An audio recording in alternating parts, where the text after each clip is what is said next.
کہ میں کچن میں پانی پینے جا رہی تھی تو میں نے باقاعدہ وہاں پر کالے لباس میں ایک لڑکی کو کھڑے دیکھا تھا جو مجھ سے پہلے پانی پی رہی تھی۔ اب ہم لوگ بہت زیادہ ڈرنے بھی لگ گئے، کیونکہ وہ جو آنٹی ہمیں باتیں بتا کر گئی تھیں وہ باتیں بھی ہم لوگوں کے مائنڈ میں تھیں، اور پھر ہم لوگوں کو خود بھی نظر آنے لگ گیا کہ یہاں پر تو جنات اپنا آپ ظاہر کر رہے ہیں۔ بہت زیادہ بھیانک بات تھی یہ، بہت زیادہ ہم لوگوں میں خوف و ہراس پھیل گیا۔ پھر ایک رات کی بات ہے، میری جو دوسری امی ہیں وہ سید ذاتی ہیں، وہ کمرے میں سو رہی تھیں۔ اچانک ہمیں ان کے چیخنے کی آواز آئی۔ ہم لوگ جب ان کا چیخو پکار سن کے کمرے میں گئے تو وہ بہت زیادہ ڈری ہوئی تھیں، اور ان کی گردن پر ایسے نشان تھے جیسے ان کی گردن کے اوپر کسی نے اپنے ناخن مارے ہیں۔ وہ بہت ڈری ہوئی تھیں۔ ہم لوگوں نے ان سے پوچھا کہ آپ کو کیا ہوا ہے، انہیں پانی پلایا۔ جب کچھ حوصلے میں وہ آئیں تو ان کا کہنا یہ تھا کہ میں کمرے میں آرام سے سو رہی تھی، ایک دم سے میری آنکھ کھلی تو مجھے ایسا محسوس ہوا کہ جیسے میرے ارد گرد سے بہت گندی بدبو آ رہی ہے۔ وہ اتنی گندی اسمیل تھی کہ مجھے سمجھ نہیں آ رہی تھی کہ اتنی گندی اسمیل کہاں سے آ رہی ہے، جیسے مردار کی بدبو ہوتی ہے۔ جیسے میں نے پلٹ کر دوسری طرف دیکھا تو میں نے دیکھا میرے پاس ایک عورت کھڑی تھی۔ وہ بالکل چھوٹے سے قد کی عورت تھی، اس کا منہ بہت زیادہ بڑا تھا، اس کے دانت بہت زیادہ لمبے تھے اور اس کے سارے دانت منہ سے باہر نکلے ہوئے تھے۔ وہ اتنی بھیانک تھی، اس کا بہت زیادہ جلا ہوا کالا چہرہ تھا۔ جیسے میں نے اس کو دیکھا میں چیخنے لگی تو اس نے میری گردن کے اوپر حملہ کر دیا اور باقاعدہ اپنے ناخن میری گردن میں گاڑ دیے۔ اس سے پہلے کہ وہ مجھے مزید نقصان پہنچاتی، اللہ نے مجھے ہمت دی اور میں نے چیخنا شروع کر دیا، اور میرے چیخو پکار سن کر جب آپ لوگ کمرے میں آئے تو وہ غائب ہو چکی۔ اس کے جسم پر بہت زیادہ کالے رنگ کے بال تھے۔ ہم لوگ بہت زیادہ ڈر گئے۔ ہماری امی نے ہمیں جب یہ بات بتائی، پھر ہم لوگوں نے اللہ کا شکر ادا کیا کہ ان کو کوئی نقصان نہیں ہوا۔ ہم لوگ موقع پر پہنچ گئے۔ یہ ہم لوگوں کے اپنے اس گھر کی کہانی تھی جو میں نے آپ کے ساتھ شیئر کی۔ بہت شکریہ سیدہ مدیحہ نقوی آپ کا۔ پڑھتے ہیں ایک اور خوفناک کہانی کی طرف۔ یہ خوفناک کہانی عروج فاطمہ شیئر کر رہی ہیں۔ عروج کہتی ہیں، میں ملتان کی رہنے والی ہوں اور آج آپ کے ساتھ ہم لوگوں کی زندگی میں پیش آنے والی ایک بہت ہی زیادہ بھیانک کہانی شیئر کرنا چاہتی ہوں۔ یہ ابھی ریسنٹلی پچھلے سال کی ہی بات ہے۔ ابھی ہم لوگوں کو یہاں پر اس گھر میں شفٹ ہوئے تقریباً 5 سے 6 ماہ ہوئے ہیں۔ اب ہم لوگ شاہ رکن عالم کالونی میں شفٹ ہو چکے ہیں۔ اس سے پہلے ہم لوگ جہاں پر رہتے تھے وہ گھر ہم لوگوں نے رینٹ پر لیا ہوا تھا۔ اس گھر میں ہم لوگوں کو شفٹ ہوئے، اس گھر میں تقریباً ہم لوگ 1.5 سال رہے ہیں۔ اس گھر میں ہم لوگوں کو شفٹ ہوئے 5واں دن تھا۔ سردی کا موسم تھا، بہت سناٹا تھا۔ میں اپنے کمرے میں بیٹھ کر پڑھ رہی تھی۔ میری جو چھوٹی بہن تھی وہ امی کے پاس سوئی ہوئی تھی، اور میری جو بڑی بہن تھی وہ پہلے میرے پاس سوئی ہوئی تھی، لیکن میں نے لائٹ آن کی ہوئی تھی تو وہ ڈسٹرب ہو رہی تھی، وہ بھی اٹھ کر امی کے کمرے میں چلی گئی۔ ہم لوگوں کا جو روم تھا وہ 2nd فلور پر ہوتا تھا۔ 2nd فلور پر صرف ایک ہی روم تھا اور اس کے آگے ایک چھوٹا سا ٹیرس ہوتا تھا، وہیں سے سیڑھیاں نیچے جا رہی ہوتی تھیں۔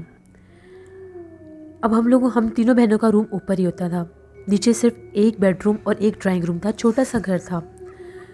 نیچے والے پورشن میں میری جو سسٹر تھی امی کے پاس سونے کے لیے چلی گئی۔ میں نے دروازہ بند کر لیا، میں نے لاک نہیں کیا تھا، دروازہ جسٹ ویسے بند کیا ہوا تھا۔ تو میں پڑھ رہی تھی، تقریباً 1:30 بجے کا ٹائم تھا، میرے فائنل ایگزامز ہو رہے تھے۔ ایک دم سے پڑھتے پڑھتے مجھے ایسا محسوس ہوا جیسے کوئی بچہ رو رہا ہے، بالکل چھوٹا سا بچہ ہوتا ہے جیسے، اس کے رونے کی آواز آ رہی تھی، اور وہ رونے کی آواز میرے بہت زیادہ قریب سے آ رہی تھی۔ یہ کہہ سکتے ہیں جیسے ہم لوگوں کے میرے کمرے کے باہر صحن سے آ رہی تھی۔ میں بہت زیادہ ڈر گئی، میں نے بک بند کی اور میں ان آوازوں پر غور کرنے لگ گئی۔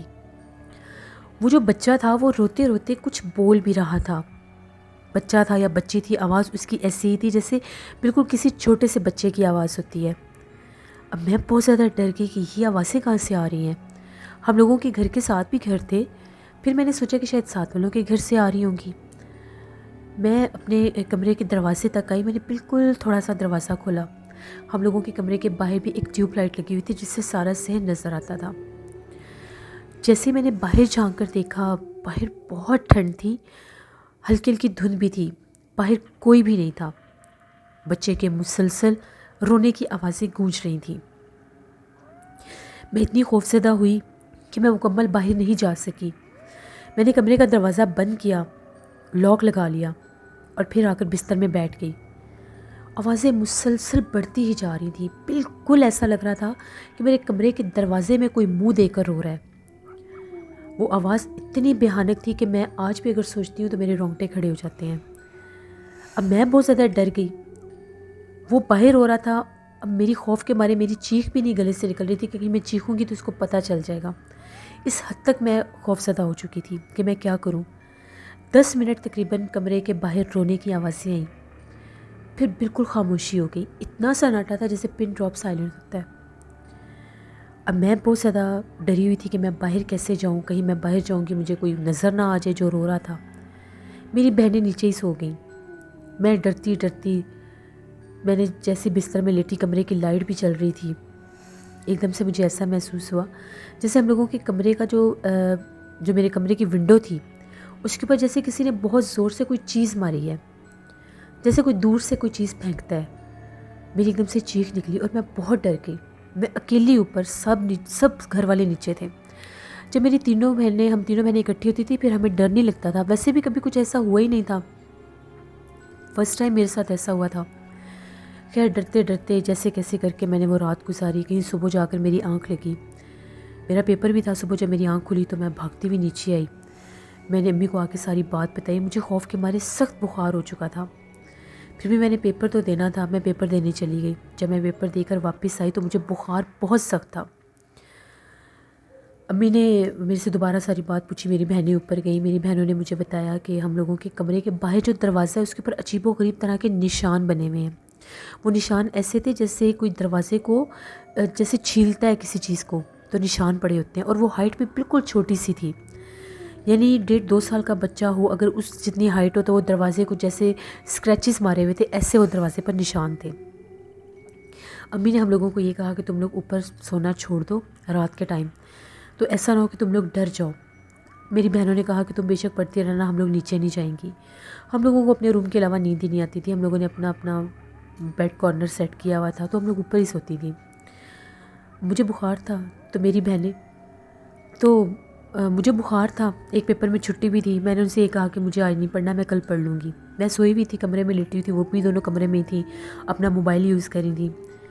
ایک دم سے پتہ نہیں میری جو بڑی بہن تھی اسے کیا سوجھی، وہ اپنا موبائل لے کر کمرے سے باہر چلی گئی۔ ہم لوگ اس کو بلاتے رہے کہ باہر نہ جاؤ، کافی رات ہے، کہتی کہ بس میں ابھی آ رہی ہوں۔ وہ کمرے سے باہر نکلی، 5 منٹ گزر گئے، میں اور میری دوسری بہن، چھوٹی بہن، ہم لوگ باتیں کر رہی تھیں، ایک دم سے باہر سے بہت زیادہ اس کی چیخنے کی آوازیں آنے لگ گئیں، مجھے بچاؤ، اس طرح کی آوازیں آ رہی تھی جیسے پتہ نہیں اس کے اوپر کوئی چیز کسی نے حملہ کیا یا جو بھی ہے۔ جیسے ہی ہم لوگ باہر بھاگیں، وہ زمین کے اوپر گری ہوئی تھی، اس کا موبائل ایک طرف گرا ہوا تھا اور اس نے اپنے بال پکڑے ہوئے تھے اور کبھی گردن پکڑ رہی تھی، مجھے بچا لو مجھے بچا لو، ایسے ایسے کر رہی تھی۔ اس کی گرنے کی آواز سن کے امی وغیرہ بھی اوپر بھاگے، ابو، میرے بھائی سب اوپر آئے، جب دیکھا تو وہ اس کے بڑی بری حالت تھی، اس کو اٹھا کر ہم لوگ نیچے لے کر گئے، بڑی مشکل سے نیچے لے کر آئے، پانی پلایا، وہ بہت زیادہ رو رہی تھی بڑی اونچی آواز میں۔ امی نے اس کو تسلی دی، سمجھایا کہ بتاؤ ہوا کیا ہے، ساری بات بتاؤ۔ اس نے یہ کہا کہ میں فون لے کر باہر آئی تھی، میں باہر کوئی ویڈیو بنانے آئی تھی کہ باہر ٹھنڈ بہت زیادہ تھی، میں نے اپنا اسٹیٹس پوسٹ کرنا تھا، تو جیسے ہی میں باہر نکلی، ہم لوگوں کا جو اس گھر کا جو باہر ٹیرس تھا وہاں پر ایک بالکل چھوٹی سی گرل تھی، اس کے باہر کا ویو بہت اچھا تھا، کافی بڑے بڑے درخت تھے سراؤنڈنگ میں، تو وہ نائٹ میں بہت اچھے لگتے تھے، لائٹس جل رہی ہوتی تھی تو وہ بڑے خوبصورت لگتے تھے۔ یہ کہتی ہے کہ میں ویڈیو بناتی بناتی جیسے ہی میں گرل کے کارنر پر آئی تو وہ درخت کا کچھ حصہ ہماری چھت پر بھی آتا تھا۔ وہ کہتی ہے مجھے ایسا لگا کہ جیسے درخت کے اوپر کوئی چیز چمکی ہے، جیسے کوئی آنکھیں ہوتی ہیں اور وہ چمک رہی ہیں، تو میں ویڈیو میں کیپچر کر کے دیکھنا چاہ رہی تھی کہ یہ کیا ہے۔ تبھی میں کیا دیکھتی ہوں کہ وہ جو بھی چیز تھی وہ ایک دم سے وہ درخت سے نیچے اتری ہے۔ اب نہ تو وہ بندر تھا، نہ ہی وہ کوئی عجیب سی مخلوق تھی، وہ کہتی ہے کہ جیسے کچھ چھوٹا سا بچہ نما مخلوق تھی، بہت بھیانک تھا، اس کے سر پر بال نہیں تھے، سفید آنکھیں تھیں اور عجیب و غریب شکل تھی، بہت ڈراؤنی شکل تھی، بہت لمبے لمبے دانت تھے۔ کہتی کہ وہ اتنی تیزی سے وہ درخت کے اوپر سے گرل پر آیا اور اس نے آ کر جیسے میری گردن کے اوپر، وہ باقاعدہ جیسے کوئی چیز اچھل کر گرتی ہے، جیسے بلی چھلانگ لگاتی ہے، ویسے اس نے میری گردن کے اوپر چھلانگ لگائی اور بیک سائڈ سے اس نے میری گردن بھی پکڑی ہے، اس کے ہاتھ ایسے جیسے کوئی گیلا کپڑا ہوتا ہے، کوئی گیلی چیز ہوتی ہے۔ کہتی ہے کہ جب میں نیچے گری ہوں، میں چیخی ہوں، مجھے باقاعدہ محسوس ہوا ہے کہ وہ بھاگتا ہوا اس درخت کے اوپر چلا گیا۔ امی بہت زیادہ ڈر گئیں، میں بہت زیادہ ڈری ہوئی تھی، مجھے تو پہلے بخار تھا، اوپر سے اس کی یہ حالت، اس کی گردن کے اوپر اس طرح سے نشان تھے جیسے ابھی وہ کہتی ہے کہ صرف اس نے حملہ ہی کیا تھا تو ایسے نشان تھے جیسے نیل پڑے ہوئے ہیں۔ امی نے ابو سے یہ کہا کہ ہمیں تو اس گھر میں نہیں رہنا، پتہ نہیں درخت کے اوپر کس مخلوق کا بسیرا ہے، وہ کیا ہے کیا نہیں۔ ابو جو تھے وہ بہت زیادہ غصے میں آگے، وہ یہ جنات وغیرہ پر اس طرح سے بلیو نہیں رکھتے تھے کہ وہ اپنا آپ ظاہر کر سکتے ہیں۔ ابو فوراً غصے سے اٹھے اور انہوں نے ایک ہم لوگوں کے ذہن میں ایک بڑی سی سٹک پڑی ہوئی تھی، وہ اٹھائی اور میرے بھائی سے کہا آؤ اوپر چل کے دیکھتے ہیں کیا مخلوق ہے، کیا ہے کیا نہیں۔ اوپر گئے، جا کر اس درخت کے اوپر وہ لوگ بہت زور زور سے ڈنڈے مارتے رہے، وہ سٹک مارتے رہے کہ کوئی چیز نیچے گرے، کوئی چیز نہیں تھی۔ میرے بھائی کے ہاتھ میں بھی ایک سٹک تھی، اس نے بھی بہت اپنی طرف سے پوری لوگوں نے کوشش کی کہ اگر کوئی جانور یا کوئی چیز ہے تو وہ نیچے گرے گا تو ہم لوگوں کو پتہ چل جائے گا۔ کچھ بھی نہیں ہوا۔ میرا بھائی ایک دم سے میرا بھائی کہتا ہے کہ ابو ایسا لگا جیسے کسی کے چیخنے کی آواز آئی ہے، اس نے ہمیں بعد میں بتایا تھا، لیکن وہ پھر بھی ابو نے کہا کہ نہیں نہیں کچھ نہیں ہے۔ وہ لوگ اپنی تسلی کر کے نیچے آئے، ابو آگے تھے اور وہ پیچھے تھا۔ ابو تقریباً سیڑھیوں سے آلموسٹ نیچے اتر آئے تھے، وہ سینٹر میں تھا، ایک دم سے اس کو کسی نے اٹھا کر 5ویں سیڑھی سے نیچے پھینک دیا، بہت زور سے جیسے ہوا میں کوئی پھینکتا ہے۔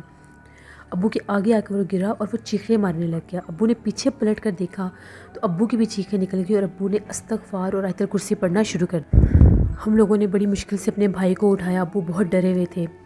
ابو نے کہا کہ نہیں ہم لوگ اس گھر میں نہیں رہیں گے، میں نے ابھی جو مخلوق دیکھی ہے جس نے اس کو گرایا ہے وہ ایک بہت زیادہ بھیانک عورت تھی اور وہ ہوا میں اڑ رہی تھی، بالکل سیاہ کلر کا اس کا وجود تھا اور چہرہ بہت بھیانک تھا، اور میرے دیکھتے ہی دیکھتے وہ غائب ہو گئی۔ میرے بھائی کی طبیعت بہت زیادہ خراب تھی، فوراً سے میرے چاچو کو فون کیا، چاچو آ گئے، اس کو ہاسپٹل لے کر گئے۔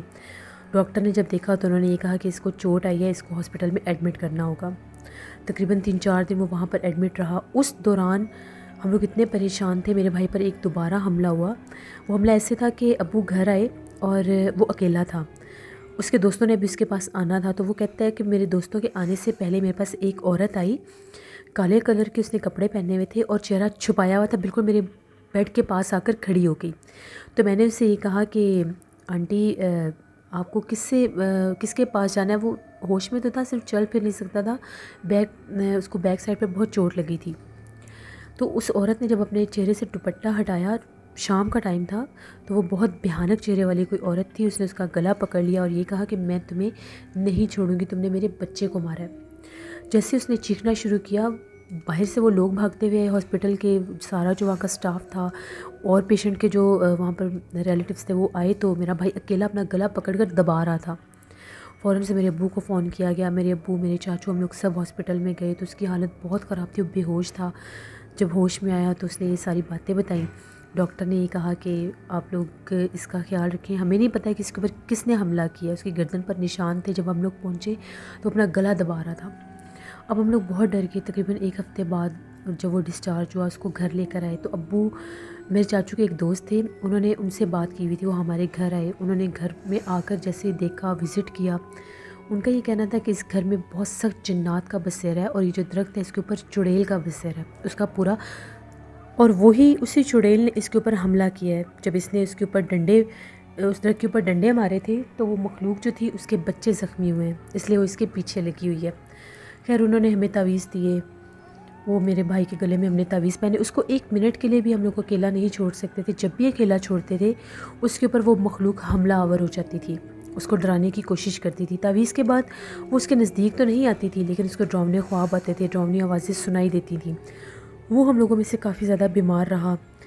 اس گھر کو چھوڑنے کی ہم نے ہر ممکن کوشش کی، 1.5 سال لگ گیا ہم لوگوں کو وہ گھر چھوڑتے، وہ گھر ہم لوگ چھوڑ نہیں پاتے تھے۔ جب بھی ہم لوگ کوئی نیا گھر دیکھتے تھے وہ ڈیل کینسل ہو جاتی تھی، فائنل ہو کر کینسل ہو جاتی تھی، کچھ ایسے ہم لوگوں کے ساتھ فائنینشیل کرائسس بن جاتے تھے کہ ہم لوگ گھر چینج نہیں کر پاتے تھے۔ ہر ممکن ہم لوگوں نے کوشش کی کہ ہم لوگ اس گھر کو چھوڑ سکیں۔ جو گھر ہم لوگ فائنل کر کے آتے تھے، کچھ دیر کے بعد ہم لوگوں کو فون آ جاتا تھا کہ وہ گھر کینسل ہو گیا ہے، وہ لوگ رینٹ آؤٹ ہی نہیں کرنا چاہتے، اور 2 دن کے بعد پتہ چلتا تھا کہ وہ گھر رینٹ آؤٹ ہو چکے ہیں۔ ہم لوگ بڑے تنگ آ گئے، ہم لوگوں نے بہت کوشش کی، پھر ہم لوگوں نے دوبارہ سے ایک عامل صاحب سے رجوع کیا۔ انہوں نے یہ کہا کہ وہی جنات، وہی مخلوقات آپ کو اس گھر میں قید کر کے رکھے ہوئے ہیں، اور وہ آپ لوگوں کو اس گھر سے اتنی آسانی سے نکلنے نہیں دیں گے۔ پھر انہوں نے ہمیں کچھ عملیات بتائے، قرآن پاک کے کچھ بتائے کہ کس طرح سے اپنے روحانی طور پر اپنے گھر میں وہ قرآن پاک پڑھنا بھی ہے، لگانا بھی ہے، تو انشاءاللہ آپ لوگوں کا کوئی راستہ نکل آئے گا۔ تقریباً 1 ماہ ہم لوگوں نے مسلسل قرآن پاک کی تلاوت کی گھر میں، جیسے جیسے وہ ہم لوگوں کو انہوں نے بتائے تھے، ہم لوگوں نے وہ سارے وہ عمل کیے۔ اس کے بعد ہم لوگ اس قابل ہوئے کہ ہم لوگوں نے وہ گھر چھوڑا۔ وہ گھر ہم لوگوں کو اس طرح سے، اس گھر نے، اس وہاں کے جنات نے ہم لوگوں کے ہر کام میں اتنی رکاوٹ ڈالی۔ میرے ابو کے بزنس جو تھے ان میں اتنا لاس آنے لگ گیا، میرا بھائی جو تھا وہ ہر وقت بیمار رہنے لگ گیا، اس کی اگر ایک پرابلم ٹھیک ہوتی تھی تو دوسری پرابلم اس کو بن جاتی تھی، جو چلنے کے جب وہ قابل 1-2 ماہ کے بعد اس نے چلنا شروع کیا تھا، اور پھر اس کو بخار بہت زیادہ ہو جاتا تھا شام کے وقت، تو اکثر کہتا تھا کہ مجھے کالے رنگ کی پرچھائیاں نظر آتی ہیں، مجھے ایسا لگتا ہے کہ جیسے میرے بیڈ کے پاس کوئی آ کر کھڑا ہو جاتا ہے، مجھے کچھ چیز جلنے کی اسمیل آتی ہے، رات کے ٹائم میں آنکھیں کھولتا ہوں تو میرے کمرے میں دھواں ہوتا ہے۔ اکیلا تو خیر وہ نہیں سو سکتا تھا، اس کے بعد ہم لوگ بھی اکیلے نہیں سوتے تھے، ہم لوگوں کو بھی بہت ڈر لگتا تھا۔ پھر ہم لوگوں نے بھی نیچے سونا شروع کر دیا، سارے ہم لوگ ایک ہی کمرے میں سوتے تھے۔ ابو تھے وہ جب تہجد اور فجر پڑھتے تھے تو ڈرائنگ روم میں چلے جاتے تھے، اوپر والا کمرہ بالکل بند ہو گیا۔ اوپر والے کمرے سے اکثر ہم لوگوں کو بچے کے رونے کی آواز آتی تھی، کبھی کبھی وہ آواز دن کے وقت بھی سنائی دیتی تھی، ہم لوگ بہت زیادہ ڈرتے تھے۔ وہ کمرہ تب کا بند ہوا، ہم لوگوں نے اس وقت کھولا جب ہم لوگوں نے وہ گھر چینج کرنا تھا۔ سینٹر میں کبھی کبھی ہوتا تھا کہ ہم لوگ اگر صفائی وغیرہ کرنے اوپر جاتے تھے تو وہ بھی صرف کچھ ٹائم کے لیے فوراً نیچے آ جاتے تھے۔ اس کمرے میں اتنی عجیب سی اسمیل ہر وقت رہتی تھی، وہ عجیب اسمیل تھی، صرف اس کمرے کی حدود تک رہتی تھی، وہاں پر ہر وقت مٹی اور گرد رہتی تھی۔ اگر صفائی کر کے ہٹتے تھے تو تھوڑی ہی دیر کے بعد ایسے لگتا تھا کہ ابھی اس کمرے میں کسی نے مٹی پھینک دی ہے۔ یہاں تک کہ ہم لوگوں کے گھر ہم لوگوں کے کچھ ریلیٹیوز آئے تھے تو وہ میری بہن کے ساتھ ان کی بیٹی اوپر گئی، ابھی شام نہیں ہوئی تھی، تقریباً دوپہر عصر کا ٹائم ہوگا، تو وہ لوگ کہتی ہیں کہ ہم لوگوں کو باقاعدہ اس کمرے میں کسی کے ہنسنے کی آوازیں آ رہی تھیں۔ سب کو ہی پتہ چل گیا تھا کہ وہ گھر آج سیب زدہ ہے۔ پھر ہم لوگوں نے مکمل طور پر اوپر آنا جانا چھوڑ دیا۔ رات کے ٹائم اوپر سے چلنے پھرنے کی آوازیں آتی تھیں، ایسے لگتا تھا جیسے گرل کے اوپر کوئی زور زور سے ہاتھ مارتا ہے، اور بچے کے رونے کی آواز تو بہت زیادہ آتی تھی۔ آدھی رات کے ٹائم ہم لوگوں کی آنکھ کھلتی تھی تو اوپر والے پورشن میں، اوپر والے کمرے میں ایک چھوٹا بچہ بلک بلک کے رو رہا ہوتا تھا، لیکن ہم لوگوں میں ہمت ہی نہیں ہوتی تھی کہ ہم لوگ اوپر جائیں، کیونکہ ہم لوگوں کو پتہ چل گیا تھا کہ جنات ہے۔ 1.5 سال بعد ہم لوگوں نے وہ گھر چھوڑا اور ہم لوگ اس گھر میں شفٹ ہوئے۔ یہاں پر اللہ کا شکر ہے ہم لوگ بالکل ٹھیک ہیں، ہمیں کوئی ایسا سچ پرابلم نہیں ہے۔ جو میرا بھائی بیمار رہتا تھا وہ بھی ٹھیک ہو گیا ہے الحمدللہ۔ ہم لوگوں کے جو کام رک گئے تھے وہ بھی ہونے لگ گئے ہیں، ابو کا بزنس بھی ٹھیک ہونے لگ گیا آہستہ آہستہ۔ تو بہت ہم لوگوں نے اس گھر میں برے دن دیکھے ہیں، بعض جنات بھی انسان کو بہت زیادہ تنگ کرنے والے ہوتے ہیں، بہت سے کاموں میں اس طرح سے وہ جان بوجھ کر ان کاموں کو الٹا کرنے لگ جاتے ہیں، تو بہت عجیب ہم لوگوں نے وہاں پر دیکھا۔ وہ گھر جنات کا مسکن تھا، وہاں پر بچے کے رونے کی آواز تو ہر وقت سنائی دیتی تھی۔ یہ ہم لوگوں کی زندگی کی ایک کہانی تھی جو میں نے آپ کے ساتھ شیئر کی۔ بہت شکریہ عروج فاطمہ آپ کا۔ لسنرز، یہ تھی آج کی خوفناک کہانی۔ اپنا فیڈ بیک مجھے ضرور دیں، آپ لوگوں کو کیسی لگی۔ آپ لوگ بھی اپنی خوفناک کہانیاں شیئر کر سکتے ہیں ڈسکرپشن باکس میں دیے گئے ای میل آئی ڈی nusheermir57@gmail.com پر۔ اس کے علاوہ آپ لوگ مجھے کمنٹ باکس میں بھی سٹوری شیئر کر سکتے ہیں۔ ہارر اردو سینٹر پر میں بسیرا ناول آن ایئر کر رہی ہوں، وہ بھی ایک ہانٹڈ ہاؤس کی ہی سٹوری ہے جو کہ بہت ہارر ہے، انور علیگی کا ہارر ناول ہے۔ جو لوگ لانگ سٹوری سننا چاہتے ہیں وہ لوگ میرے ہارر اردو سینٹر کو جا کر ضرور وزٹ کریں۔ اپنا بہت سا خیال رکھیے گا۔ نیلم وائس آفیشیل میری سسٹر کا چینل ہے، ان کو بھی جا کر سبسکرائب کریں اینڈ سپورٹ کریں۔ اپنے لیے جب بھی آپ دعا مانگتے ہیں اس ماہ مبارک میں تو مجھے، میری فیملی کو اپنی دعا میں ضرور یاد رکھیے گا۔ انشاءاللہ کل آپ لوگوں کے ساتھ پھر ملاقات ہوگی کسی نئی خوفناک کہانی میں۔ جہاں رہیں خوش رہیں۔ Thank you for watching, stay blessed, اللہ نگہبان۔